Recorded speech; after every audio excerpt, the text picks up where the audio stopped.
go ahead and get started with our class.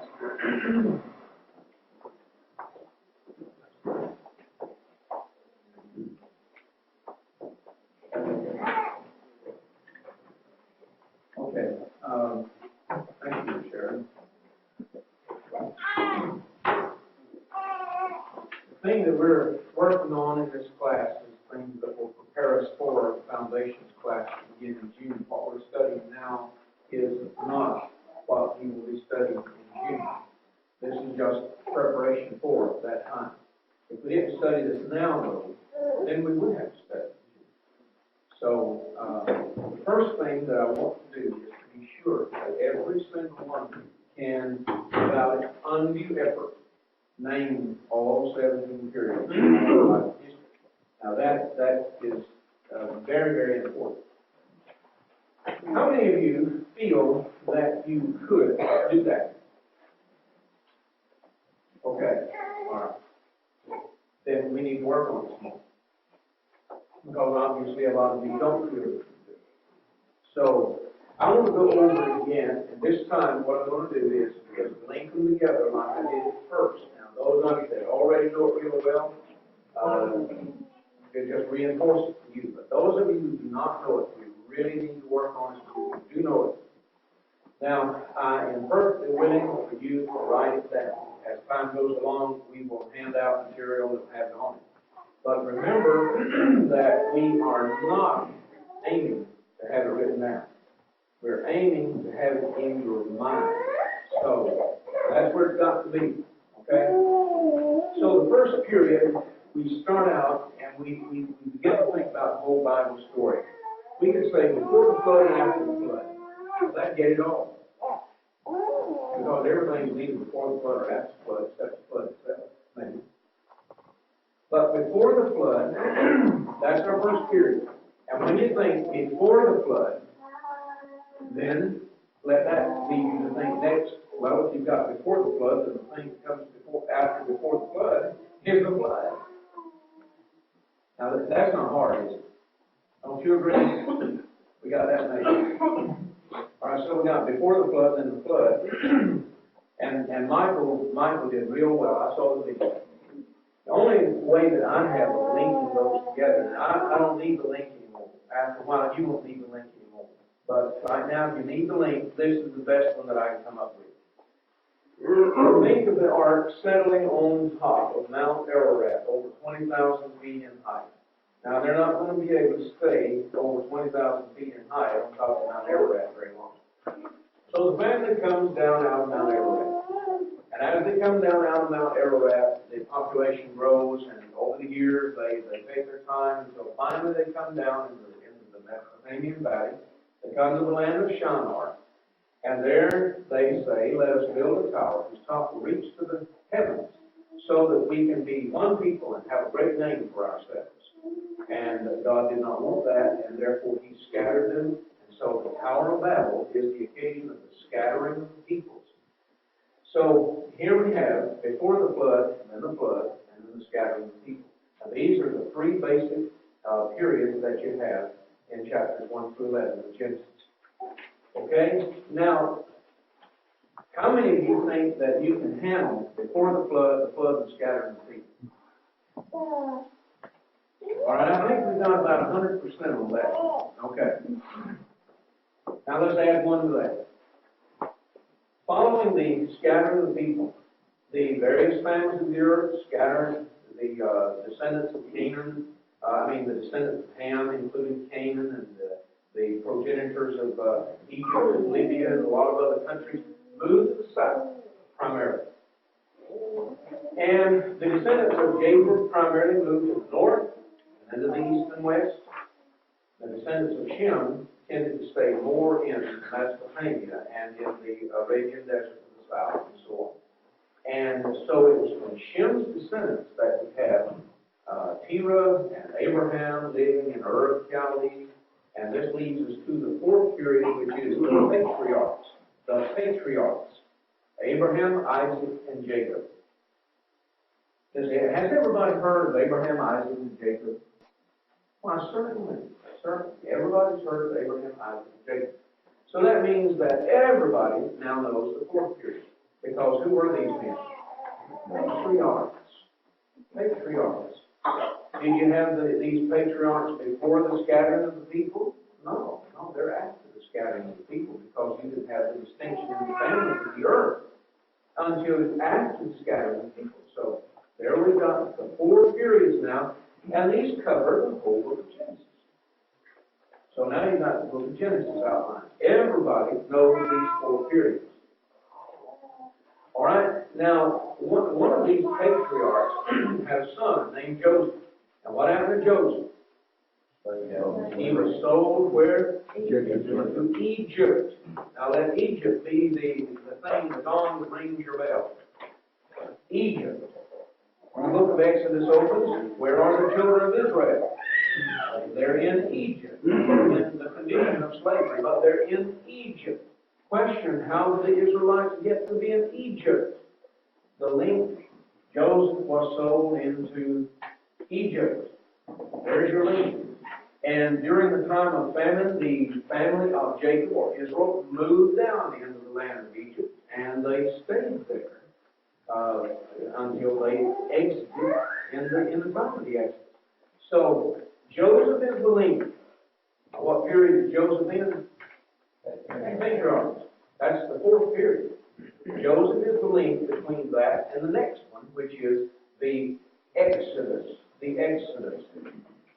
The Exodus is the going forth, and it includes everything from the beginning description of the slavery of Israel in Egypt until they reach Kadesh Barnea, at which point they turn back. They do not keep going forward. So the period of the Exodus is from the time of their slavery, and they're going forward until they come to Kadesh Barnea. Forward motion stops. And then they have to do something else because they're not going to be able to go into the land. Well, if they don't go into the land and they don't go back to Egypt, then what do you reckon they did? They wandered in the wilderness. They just sort of made circles, you might say, flying a holding pattern until time came for them to go into the land. Okay, now you named for me the fourth period that we're really sure we know, okay? Blood. Scattering of the people, patriarchs. Now then, the fifth one is the Exodus.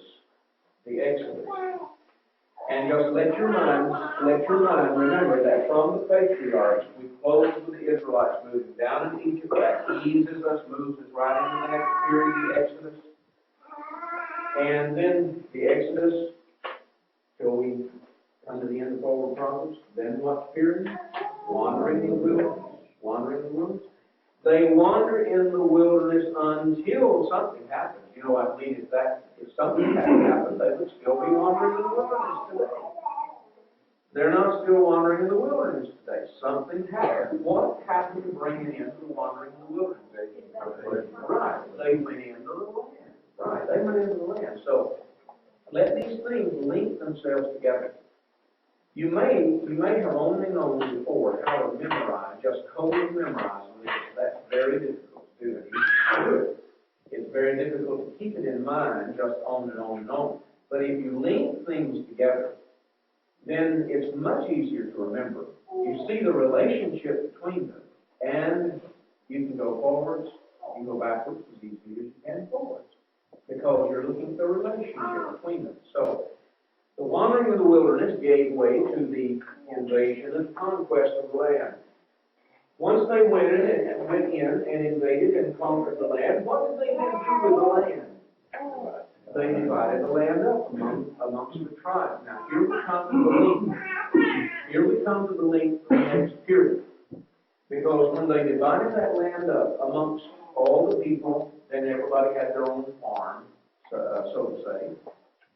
And they settled down. They were concerned about getting the crops in the field, things like that. What about these remaining cities of idolaters that were left in their midst?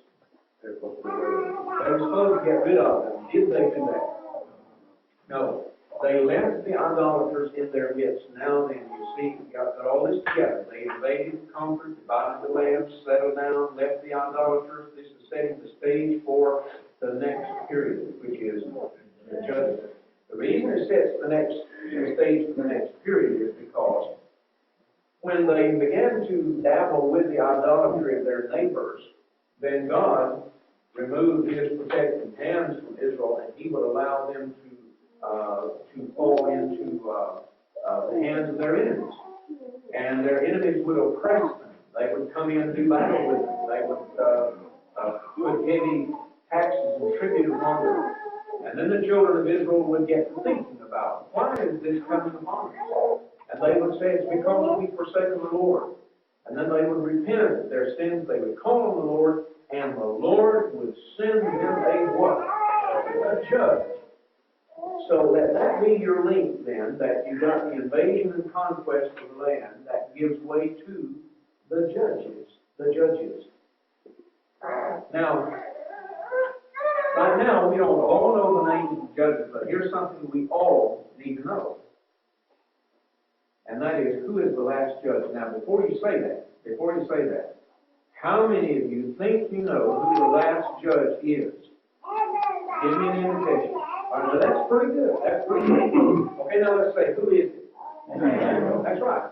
Now, everybody knows. 100%, everybody knows Samuel's the last judge. Now, the reason why it's important to know that is because in the days of Samuel, when Samuel was an old man, the people came to Samuel and they asked for a what? A king. All right, now look at it. You got judges. Judges. Remember, the last judge is Samuel. In the days of Samuel, the people come and ask for a king, which leads us to the next period, which is the United Kingdom. Now, if you have a United Kingdom, then that suggests that you've also got somewhere in there, what? United Kingdom. That's almost a freebie. That one is so easy to remember, it's almost a freebie. No problem at all. And then you remember that, this is just a real quick little drawing here. You remember that if it was divided, then we got at least two parts. And this one up here was Israel, right? This one down here, Judah. And these two kingdoms continued along. This is the period of the divided kingdom. And this continued along until Israel was taken away into captivity, leaving Judah alone. Now, isn't that easy? 100%. 100%. That's what's got to be. 100%. Can't have anybody that doesn't know these periods.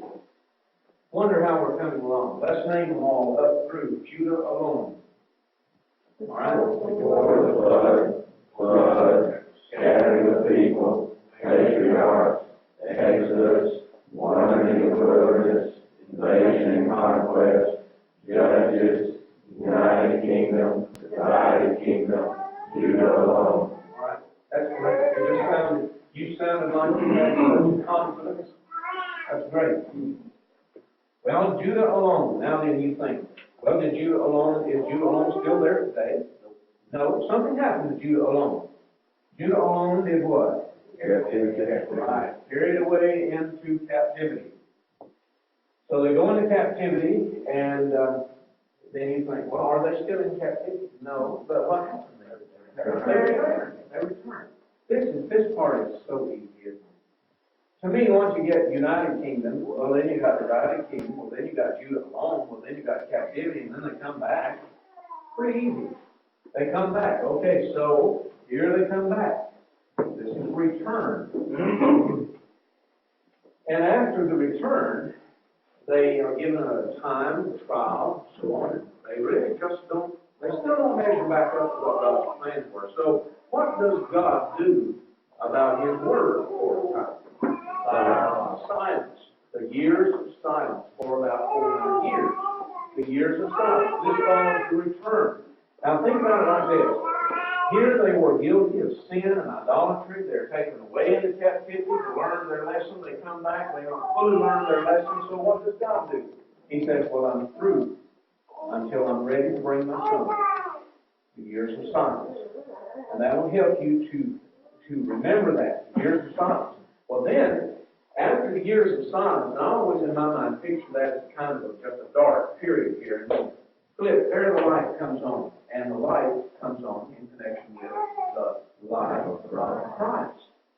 Christ establishes the early church. And then in connection with that, letters are written to the Christians, both in congregations and individuals. And so that gets your period of history. Okay? Now, another thing we have been working on, and I won't get well beyond this, but we've been filling the boxes. We've been looking at what's in the boxes. So let's look in the boxes now.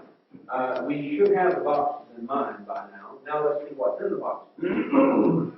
Taking the first box, before the flood, what are the stories? Like if your children, if you were talking to your children and you were trying to help them to learn these periods about history, and they said, well, Daddy or Mama, what's in that before the flood? What's in that box? You want to tell them stories you've heard before. So what would be the stories that hopefully they have heard of? Creation. All right, that's creation of the world. What else? Adam and Eve in the garden. First sin. Cain and Abel. That's right. Now, these are the stories that you have. And then you have a transition chapter, which is 5. And the transition chapter takes us from the period of creation there until the flood, down to the time of the flood. All right, let's go on over the flood. Let's go on over the Tower of Babel. Let's go over to the patriarchs. In the time of the patriarchs, here are the stories that go in those boxes. Any story that has to do with Abraham. Tell me a story you remember about Abraham.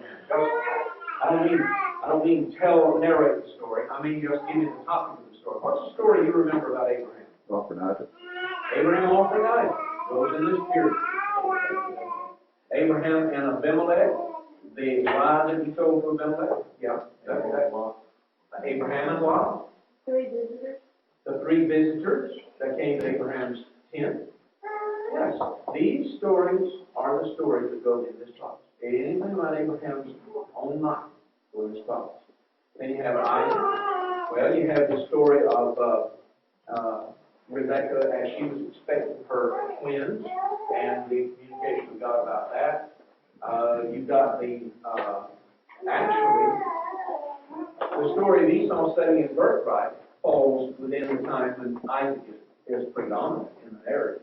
And Jacob and Esau, or Jacob's deception of his father and all of that, that happens in this time when the story of Isaac is predominant. Then you get into the story of Jacob. What are some of the stories about Jacob that you remember? Now, this is from the time he leaves home. What are some of the stories of Jacob you remember? The vision at Bethel. Any other story you remember about Jacob? Jacob wrestling with Laban. Yeah, the wrestling with an angel. Jacob and Laban in working pretty well. Right.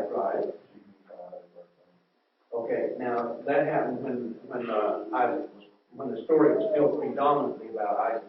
But okay, so those are stories that go in the box when Jacob's life is predominant in the narrative, and then we have Joseph. Okay. Then in the Exodus, tell me stories that fit in that box. We've already gone over this, so I'm letting you help me review. All right, the plagues. Baby Moses. The burning bush. All right, the killing of the Egyptian firstborn or in the sleep. Oh yeah, that's right. When Moses slew the Egyptian. So these are stories that go in here. Now, the Exodus, let's nail down. It begins with what? Right. It starts with the slavery of the children of Israel in Egypt, and it stops at Kadesh Barnea when the spies come out. We got to get a law, all that stuff up there. Yeah, all of that goes into this period of the Exodus. Right. That's right. That's very good. That's right. All of this goes in here. We're looking at that before. It goes in the Exodus. Yes, it goes in the early part of the period. Okay? All right, we're wandering in the wilderness. What are some of the stories that go in there? Korah, Dathan, and Abiram, when the earth opens up and swallows them up. That goes in the wandering in the wilderness. Yeah, man picking up sticks on the Sabbath is executed because he was doing that. That goes in the spirit. Yeah, God gave him the quail, the brazen serpent. What's that? Yes, it falls within the spirit.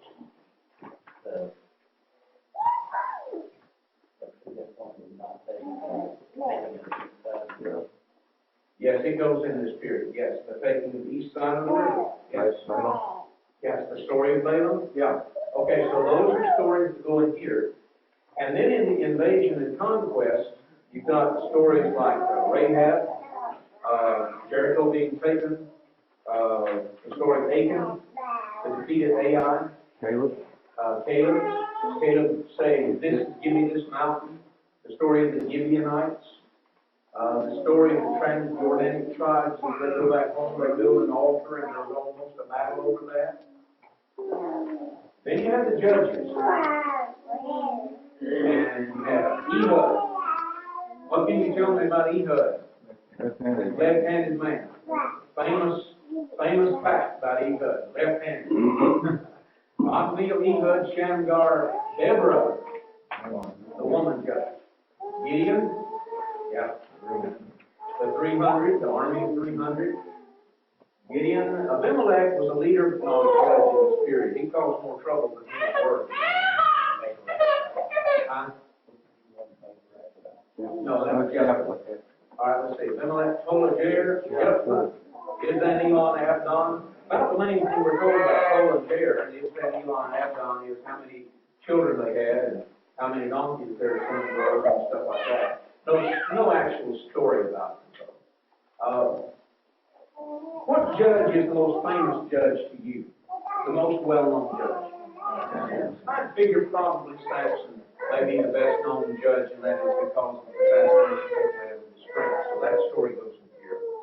Two judges whose stories are not told in the book of Judges.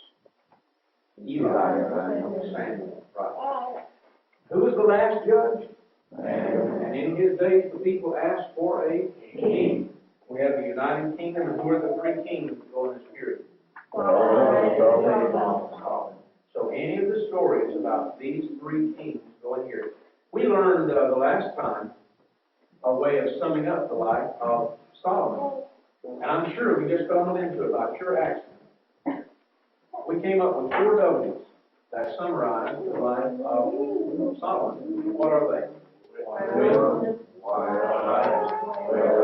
and word.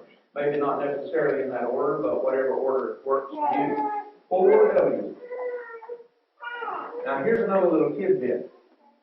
You're going to find this class just found with. When you are learning a list, the first thing is how many things are on the list. Because if you don't know how many things are on the list, you will not know whether you're named them all. Now see how simple that is, how wise that is? So when you learn about Solomon, you don't just learn W, you learn how many of them. 4 W's. So you haven't got it all, you get 4 of them. So whatever the order you go in, you got wisdom, works, and wives, and wealth, or wealth and wives and works and wisdom. 4 W's. Think you can do that? All right. Then the kingdom divides. And I believe, if I'm correct, that this is about where we got to last time when we were really filling the box well. So let me fill the box now in the divided kingdom. In the divided kingdom, you've got such stories as King Jeroboam in the north, where he was conducting the first public worship with the shrine that he had built there at Bethel. And the man of God came up to the altar. And he said, altar, altar, this is what God said. The day is coming when the man of the house of David, Josiah by that, he will come and he will burn the bones of these priests here upon this altar. And Jeroboam got real angry. And he said, seize that man. When he did, his arm just sort of dried up, froze into place. Couldn't do anything with it. And it scared him to death. And so his tone changed. And he begged the man of God, please pray that the Lord will restore my arm to me. And he did. Anybody ever heard that story? Ever heard that? You're going to hear them all. How many of you could say you have not heard that story? Or if you did, you knew next to nothing about it? All right. Okay. You got a change here too from Dan to Beersheba, and that's Dan to Bethel. Right. This is Arkansas in a little bit. Right. You've got, used to in the days, even in the days of Solomon, it was commonly said something about Israel from Dan to Beersheba, and this Dan was located approximately here, and Beersheba approximately here, 150 miles. Well, now, the border city here is Bethel. So it's from Dan to Bethel, and Jerusalem located about here. So, yes, that change takes place in the divided kingdom here. All right, here's some stories I know you will have heard. Elijah. You've heard about Elijah, right? The stories of Elijah, like on Mount Carmel, and the contest and all that. That happens in the divided kingdom. The stories of Elisha, his successor, they come in this period. The stories of wicked King Ahab and Jezebel, they go into this period. So there are lots and lots. In a way, just as far as narrative is concerned, this is the richest period of Bible history. And it's also the most complex. And that's why most people have not studied it. We're not going to make that mistake. I've had the pleasure many times, countless times, taking people that knew nothing about the divided kingdom and working with them until it became their favorite period of Bible. And that will happen to you too. There's an exciting time ahead for in the study of God's Word. All right, in the divided kingdom, these are the stories that fill the box. When the northern kingdom is taken away, then we have Judah alone. And in this box, we have stories concerning the rest of the reign of Hezekiah. We've got wicked King Manasseh. Manasseh, the most wicked king probably in the history of Israel or Judah. Manasseh. Also the king that reigned along. We have the story of Josiah, the boy king who began and then devoted himself so thoroughly, so diligently to the service of God. Also, and here's something else that goes in this box of the divided kingdom and Judah alone. In both of these boxes, the written prophets, a great many of the written prophets fall into this period. In fact, all of the written prophets fall into this period except for Jeremiah, Daniel, and Ezekiel, and Haggai, Zechariah, and Malachi. The rest of them fall into the boxes of the divided kingdom and Judah alone. That's when these prophets come along. And later on I will say, name the 9th century prophets, and you will go. I'll say, now name the 8th century prophets. And now name the 7th century prophets. And piece of cake. So these prophets go into the divided kingdom and Judah alone. Then we go into the what? Captivity. Now in the captivity, we have stories of Daniel. Daniel interpreting the dream of Nebuchadnezzar of the great image. Daniel, or Shadrach, Meshach, and Abednego in the fiery furnace. Daniel interpreting the dream of Nebuchadnezzar where he sees this great tree and he is driven away from men. Nebuchadnezzar is driven away from his kingdom, so to speak, and he lives like an animal in the fields. We have the story of Daniel in the lion's den. All of these stories that you've heard of throughout your life, they fall into this period of captivity. And of course Ezekiel also is the prophet of captivity. Now in the return, let's put it down like this.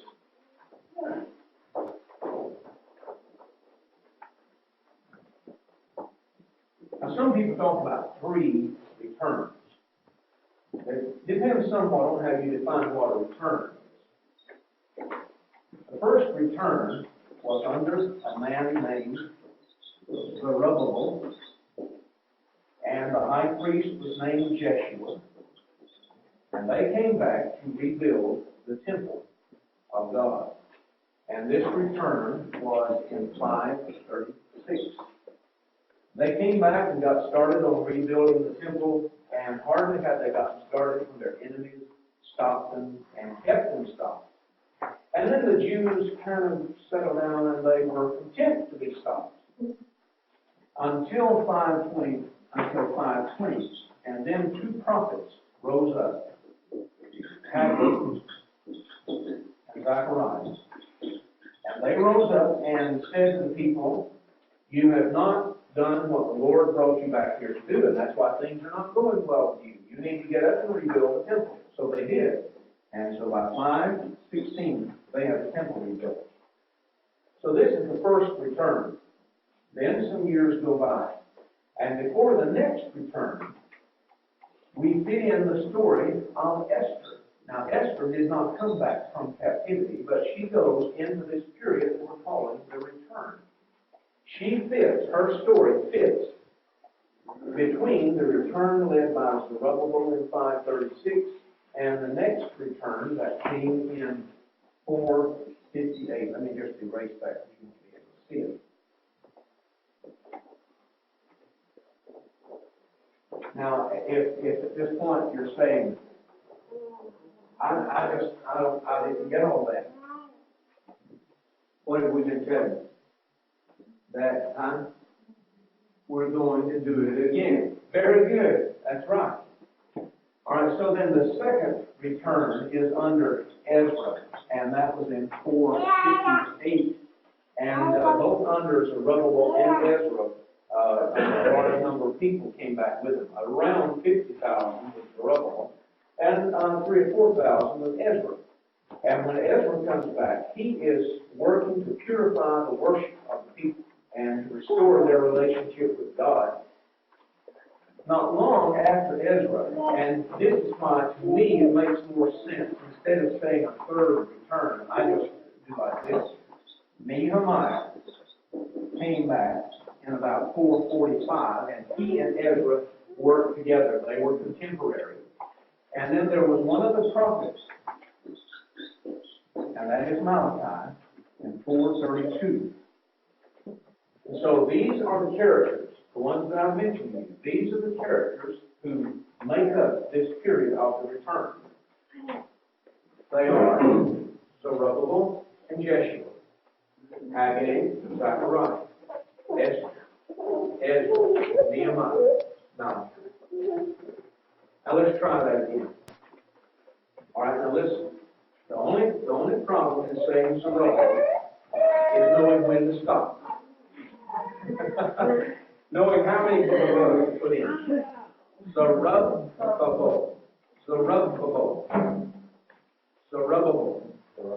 That's right.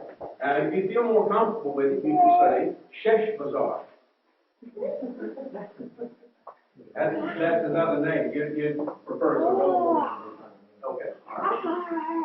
All right. So Zerubbabel was more or less, you could say, the political leader, and Jeshua, the high priest, was the religious leader.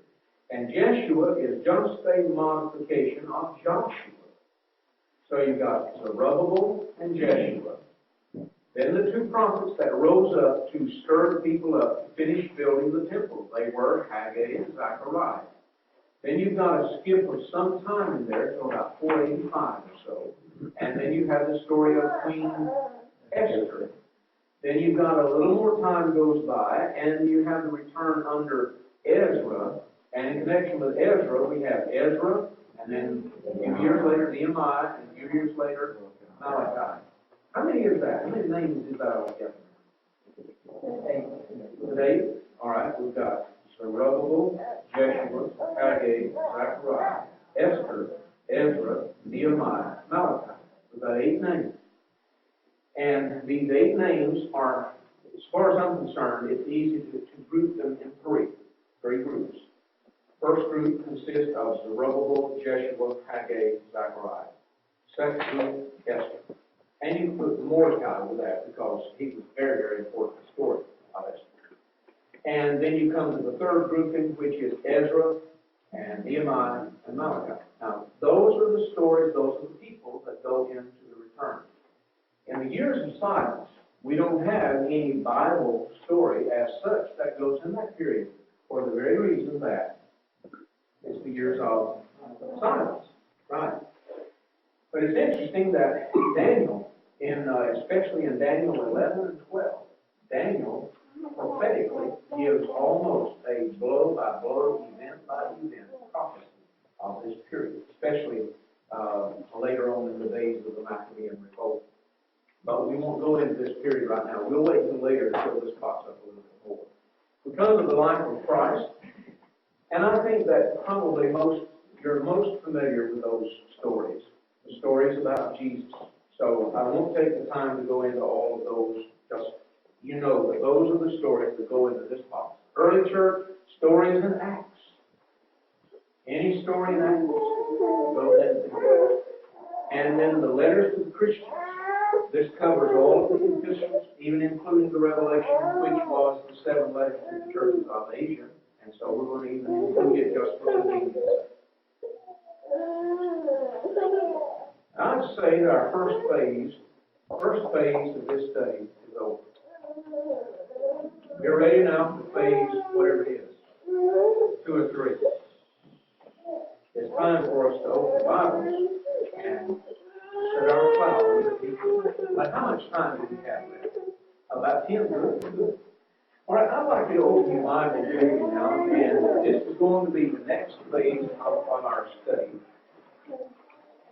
Using now what you have fixed in your mind, I want you to look in your Bible. And as you look in the Bible, let the things you see here reinforce what you already have learned. Now, for example, in the first period we have before the flood. Look and tell me what chapter begins to deal with the flood. All right? So that means, how many chapters fall into the period before the flood? That's good. That's right. You already know, look at chapter 1.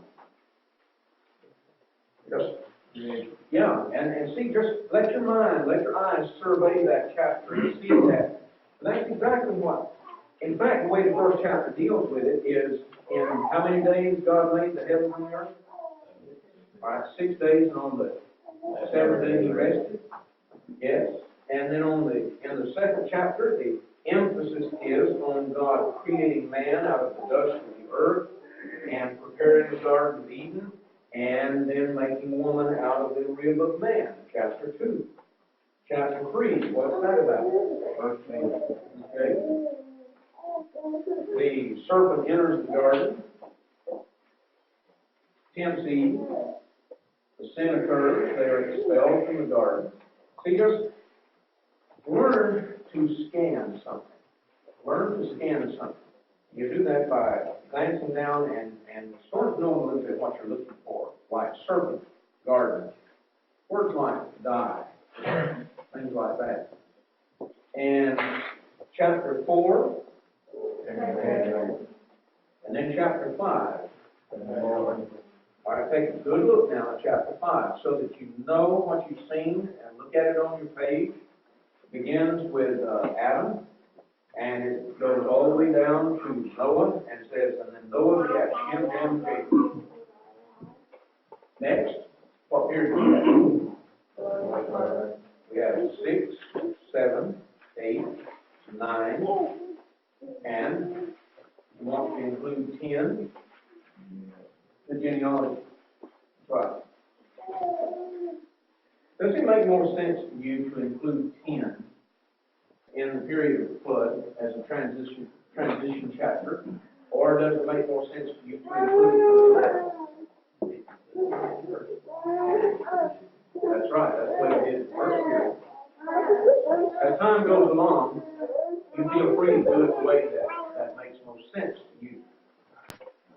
Remember that an outline is something that is kind of an artificial thing that you impose on something to give it order to help you be able to remember. But if you don't remember, if you don't like my outline, you can come up with one of your own. But just be sure that when you do an outline, you have a logical reason for dividing it the way you do. If you don't have a logical reason, then you won't be able to remember it.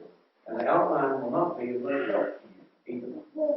So, why don't we start out then, for our purposes, including chapter 10, in the period of 6 through 10, the period of the flood. And so that includes the transition chapter that takes us down to the next period, and that is in 11. Take a moment now and look in 11. How many verses actually deal with the Tower of Babel? Up through 9. Yeah. That means that 2/3 of the chapter deal with genealogy. Yeah, genealogy.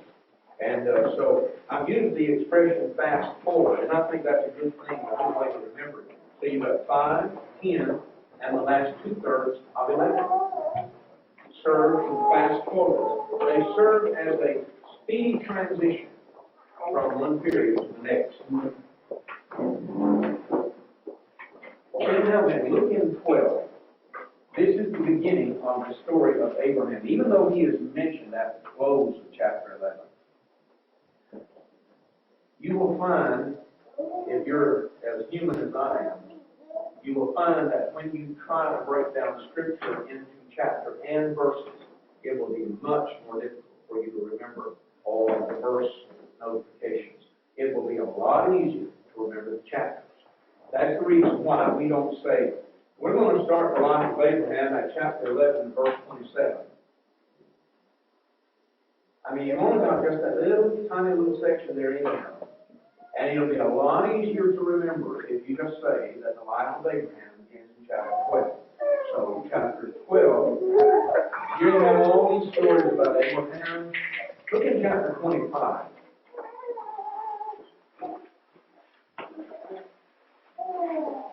And verse 8, what does it tell us happened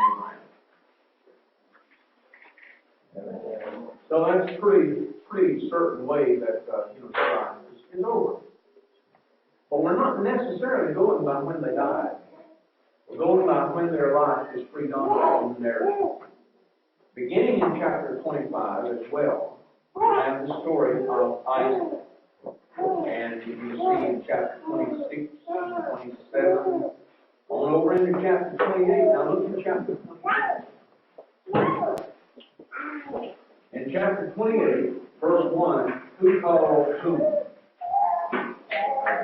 Isaac called Jacob. Isaac is in charge. And that's down through verse 9. And then in verse 10, the story obviously takes up. Now look at it with your own eyes. Verse 10. Jacob. You see that? Now, it's very important for you to look at it, if you can. I know you got a baby and all that. I know you can't do that. But Jacob went out from Beersheba. So here is Jacob. The narrative begins to be concerned primarily with him. And he is the primary subject of the narrative through chapter 35. Look at that now. Look at that. Through chapter 35, he is the primary subject of the narrative. Take a minute to see that. And then we have one chapter dealing with the generations of Esau. And that's it with Esau. It is interesting that Moses, 1450 years before Christ, knew which one of these sons to follow the genealogy through. Do we follow it through Jacob? Do we follow it through Esau? He knew that it would be through Jacob. And yet it would be many centuries before the Christ would come. And all along through here, you've got that same guidance you can see happening. Okay, so the story of Joseph begins in what chapter? 37. And it goes through chapter 50, through the end of the book. Now, if you can remember the end of the book, the last chapter, that's great. If you don't remember chapter 50, just remember through the end of the book. And as time goes along, facts will stick. More facts will stick. But right now, if you don't remember through chapter 50, just remember through the end of the book. Okay.